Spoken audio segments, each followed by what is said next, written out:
2024 లేదా 25లో డిగ్రీ లేదా బీటెక్ చదివారా? సాఫ్ట్‌వేర్ జాబ్ కోసం ఎదురు చూస్తున్నారా? అయితే కోడ్ జ్ఞాన్ 100 డేస్ కోర్సులో చేరండి. జాబ్ సాధించండి. నమస్కారం సార్. నమస్తే. సార్, ఆదిత్య హృదయం ఎప్పుడైతే స్టార్ట్ చేసామో చాలా మంది కూడా రీసెంట్ టైంలో దాన్ని డైజెస్ట్ చేసుకోవడానికి, రిసీవింగ్ చేసుకోవడానికి కొంచెం టైం పట్టినా బట్ ఆ సబ్జెక్ట్లోకి వెళ్తున్నారు అని అర్థమవుతూ ఉంది. అండ్ లాస్ట్ ఎపిసోడ్లో మనము ఆదిత్య హృదయం సిరీస్ స్టార్ట్ చేసిన తర్వాత ప్రీవియస్ ఎపిసోడ్లో మీరు మాట్లాడడం జరిగింది. ఫస్ట్ ఆదిత్య హృదయం గురించి తెలుసుకొని అని మీరు చెప్తూ అందులో శని భగవానుడు అలాగే యముడు కూడా దీని గురించి తెలుసుకొని ఆచరణలో పెట్టిన వాళ్ళే అని అన్నారు. నెక్స్ట్ ఏం జరిగింది సార్? అయితే ఆదిత్య హృదయంలో మనము నెక్స్ట్ ఇంపార్టెంట్ శ్లోకానికి వెళ్తాం. మనం ఇంతవరకు తెలుసుకున్నది ఏష బ్రహ్మశ్చ విష్ణుశ్చ శివస్కంద ప్రజాపతి మహేంద్రో ధనదః కాలో యమ సోమో హ్యపాంపతి. ఇది అయిపోయాక నెక్స్ట్ పితరో వసవస్సాధ్య అశ్వినో మరుతో మను వాయుర్వహ్ని ప్రజాప్రాణ ఋతుకర్త ప్రభాకర. Very powerful. ఈ ఒక్క శ్లోకం మాత్రం చాలా గుర్తుపెట్టుకోవాలి. పితరో వసవస్సాధ్యో. నార్మల్గా ఈ దేవతలన్నీ కూడా ఓకే పితరహ అంటారు. అంటే సూర్య భగవానుడి యొక్క సంబంధించిన ఆర్ దట్ యూనివర్సల్ కాన్షియస్నెస్లో ఉండే దేవతలు 3 రకాలుగా ఉంటారు. పితరహ, ఋషి, సూర్య భగవానుడి దేవతలు 3. ఓకే, దేవతలు ఆర్ అక్కడ సూర్యుడికి సంబంధించిన అంటే అందరూ ఇంకా యూనివర్స్లో ఉండే అన్ని సకల దేవతలు అన్నట్టు. పితరహ అంటే వీళ్ళంతా ద క్రియేటర్స్. మన లోపల ఉండే ఫోర్స్ లైక్ మ్యాటర్ ఏదైతే ఉంటుందో అదంతా కూడా పితరహ అనే దానికి వస్తుంది. అయితే ఏదైతే మెటీరియలిస్టిక్ మ్యాటర్ ఉంటుందో దానికి శక్తి దేవతల రూపంలో వస్తుంది. ఈ శక్తి డెస్ట్రాయర్స్ అంటారు. అంటే నాశనము చేసేది, నాశనము నుంచి కొత్తది వచ్చేది. అంటే మనం అన్నం తింటే అగ్ని వచ్చి అన్నాన్ని నాశనము చేసి ఒక శక్తిని తయారు చేస్తుంది కదా. ఒక format of destruction is good. మన లోపల ఉండే ఆ అన్నముని నలిపి డెస్ట్రాయ్ చేసి ఒక టైప్ ఆఫ్ మనకి శక్తినిస్తుంది కదా. అలాంటి నలిపే శక్తి ఆర్ అట్లాంటి మదించే శక్తి దేవతలు. ఆ మదించే శక్తిని చూడగలిగేది ఋషులు. అలాంటి శక్తిని ఆ మదించి దాని నుంచి వచ్చిన సారం ఏదైతే ఉంటుందో అది పితరహ అని చెప్తారు. పితరహ సాధ్యో. 2 రకాలుగాను ఎప్పుడు గుర్తుపెట్టుకోవాలి. సాధ్యం అయ్యే ద పొటెన్షియల్ ఎనర్జీ అండ్ సాధించినది 2. ఈ 2 కూడా అంటే ఉంది, దానిలోంచి మనము సారము తీసుకుని సాధ్యపడినది. ఓకే, అందుకే పితరో వసవస్సాధ్యం అంటారు. సో ఇలా సాధ్యం రూపంలో ఇలా మనుషులుగా ఆర్ మనం తెలుసుకునే ఈ సృష్టిలో రావాలి అంటే దేవతల యొక్క శక్తి చాలా అవసరము. అలాంటి దేవతలు సూర్యభగవానుడి ఆధీనంలో ఉంటారు. ఓకే, అలాంటి శక్తిని, ఫోర్స్ అండ్ మ్యాటర్ని మనము ఈ మైండ్తోనే చూడగలము. ఇది చాలా చాలా ఇంపార్టెంట్.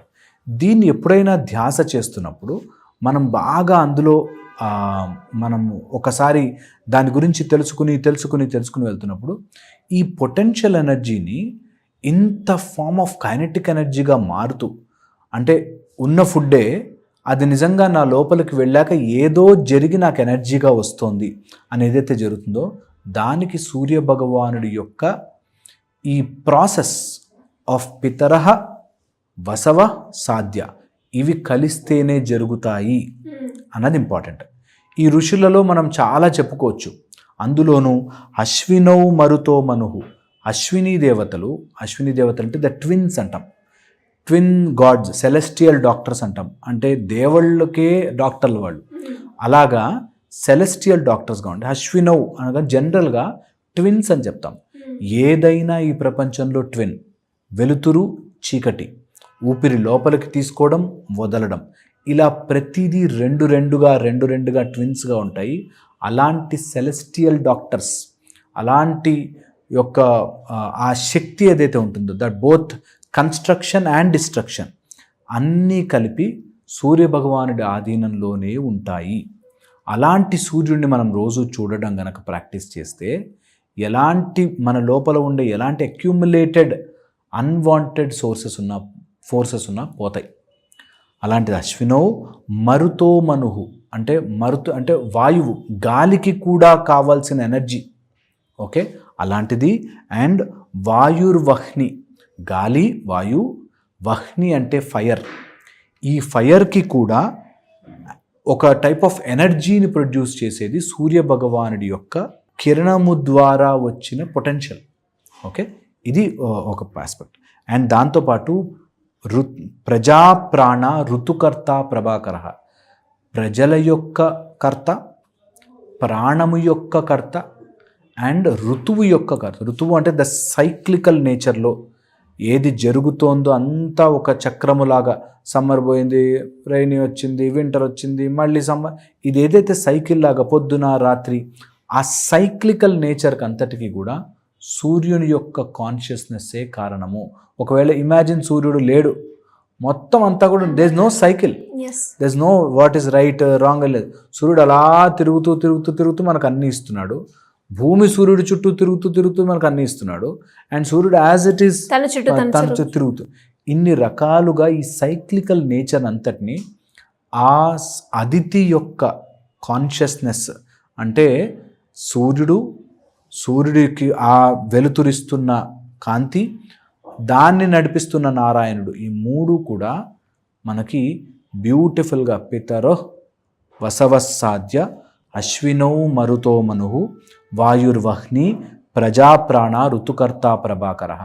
ఇది రెగ్యులర్గా చదువుకుంటే, అట్లీస్ట్ ఇది రెగ్యులర్గా చదువుకుంటే, అశ్విని దేవతలు సూర్యుడికే చాలా చాలా ఇంపార్టెంట్ అయిన అశ్విని దేవతలు, హార్స్ ఫేస్తో ఉంటారు వీళ్ళు, ఇంకా చాలా డీటెయిల్గా చెప్పచ్చు actually.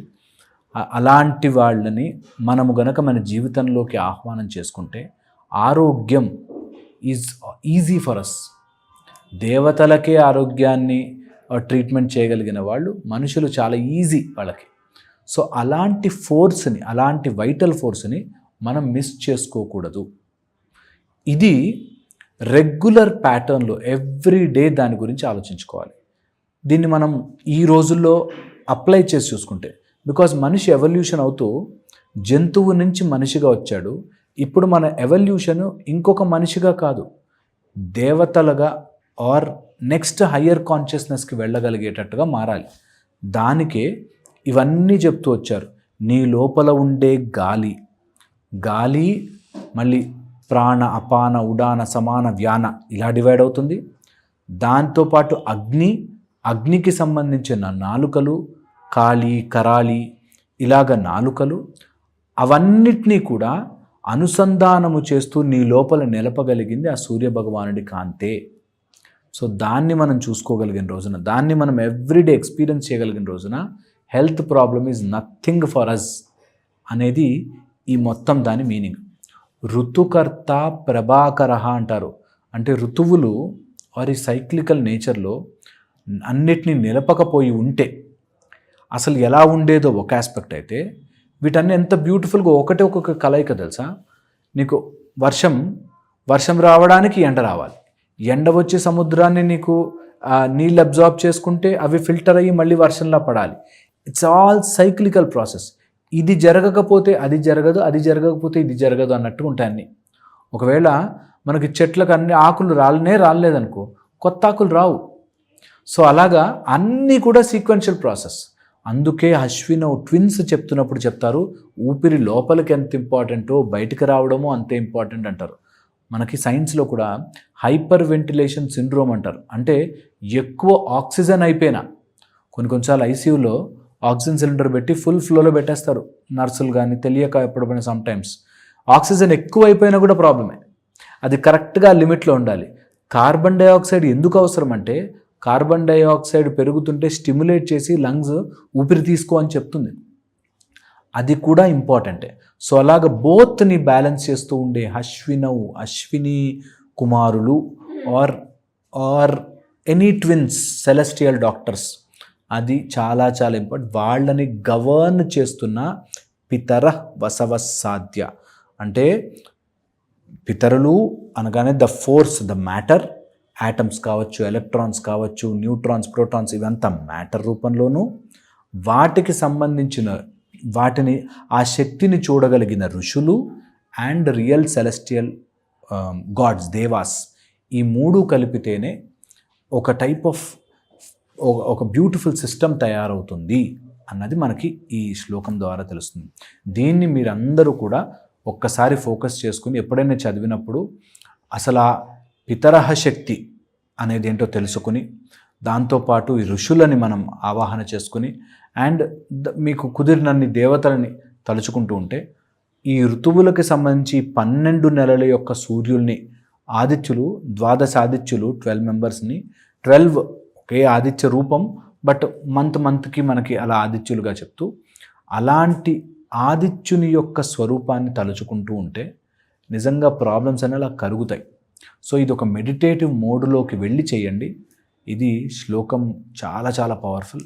I want everyone to try it with the same method. మనం చెప్పినట్టు సూర్యుడిని ఇక్కడ నుంచి ఇక్కడ దాకా వచ్చే లోపల ఆయుర్వేదం చదువుతూ మెయిన్గా ఈ మంత్రం మీద, ఇది శ్లోకముగాను మంత్రముగాను అన్నిటికీ పవర్ఫుల్. సో శ్లోకంగా మొత్తం చదవండి, మంత్రముగా ఇది ఒక్కటే నడిపిస్తూ ఉండండి. మీకు నిజంగా చాలా జరుగుతాయి చేంజెస్. అండ్ ఓన్లీ ఒక్క మాట మీద పట్టుకుని 1 ఫుల్ డే మాట్లాడచ్చు కంటిన్యూస్గా గుక్క తిప్పుకోకుండా. అంత సబ్జెక్ట్ ఇది, మనకు అంత ఈజీగా అప్పచెప్పేశారు. సో అలాంటిది మనం ఎంత మదిస్తే అంత నాలెడ్జ్ వస్తుంది, ఎప్పుడు కూడా అంతే. ఓకే, సో దీన్ని బాగా దాని లోపల ఉండండి. అందరు ఆదిత్యవృదయం స్టార్ట్ చేయండి, ఎంత కుదిరితే అంత ఆదిత్యవృదయం చేయండి. ఎవరికి చెప్పుకోవాల్సిన పని లేదు, హ్యాపీ కూర్చొని స్టార్ట్ చేయండి. మెల్లిగా వెళ్ళండి, నేను చెప్పినట్టు స్లోగా వెళ్ళాలి. ఎప్పుడు కూడా ఆదిత్యవృదయం చేస్తుంటే ఫాస్ట్గా ఖతం చేయడానికి టైం అయిపోతుంది అన్నట్టు కాకుండా మెల్లిగా పితరో వసవసాద్యో అశ్వినో మరుతో మనుః వాయుర్వహ్ని ప్రజాప్రాణ ఋతుకర్త ప్రభాకరః. మెల్లిగా వెళ్ళండి, స్లోగా, యాజ్ మచ్ యాజ్ పాసిబుల్ స్లోగా వెళ్ళండి. దానివల్ల మీకు యూజ్ అవుతుంది. లాస్ట్కి ఎట్లాగో మనం మొత్తం చదువుతాం కాబట్టి ఎవరికైనా వీలు కుదిరితే అదొక్కటి విన్నా కూడా, నా వాయిస్ నచ్చకపోతే మీకు మీరుగా ప్రాక్టీస్ చేస్తే చాలా చాలా బాగుంటుంది. ఇది నేను మళ్ళీ ఇప్పటికీ కూడా నేను బట్టి కొట్టాలని చూడను. సో నేర్చేసుకోకండి, అది ఎక్కించుకోండి. ఏదో బట్టి కొట్టి నేర్చేసుకోవాలి, నాకు ఈ శ్లోకం వచ్చు అనడానికి కాదు. ఇది I think everyone should know this. నాకు వచ్చండి హనుమాన్ చాలీసా, నాకు వచ్చండి అంటారు. మనం హనుమాన్ చాలీసా చేస్తున్నప్పుడు I will tell them so many things, అలాంటివి యూజ్ అవుతాయి. సో దట్ ఇదేదో బట్టి కొట్టి చెప్పేశాం కాదు, it should come into your body. Only then Aditya Hrudayam జీవితాన్ని ఇట్లా మారుస్తుంది. నా మాటగా తీసుకోండి, నిజంగా చెప్తున్నాను, ఫాలో అయ్యి చూడండి. డెఫినెట్గా sir. Thank you so much.